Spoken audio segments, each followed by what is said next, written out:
when a member of an audience sits down in front of a play,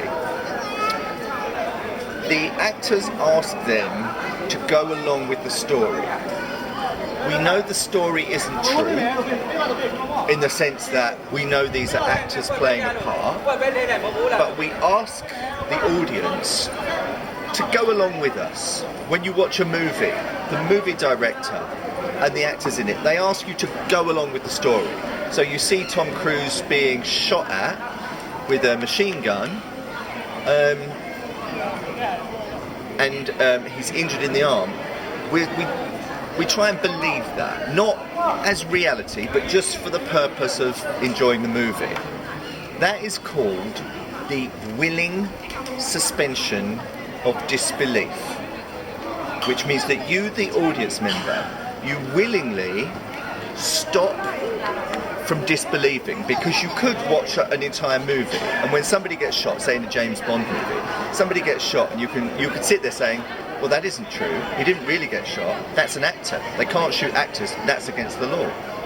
Then there's a boat racing, a car chase in which a car tumbles over and it bursts into flames and the person inside is supposedly killed.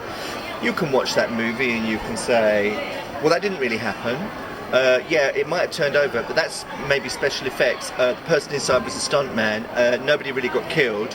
This isn't. That is not the suspension of disbelief. So what you do when you watch a piece of theatre, you watch a piece of TV, you watch a piece of theatre, TV, whatever it might be, you willingly suspend your disbelief. And the problem when actors do things that aren't right, so for example, if they come on stage and somebody says, why don't you sit down, to somebody who's already sitting down, they make it difficult for the audience to suspend their disbelief. It brings them out. So they have to tell the story properly. It has to make logical sense. It doesn't make a lot of sense if in one scene they're drinking from a mime cup and in another scene they're drinking from a real cup.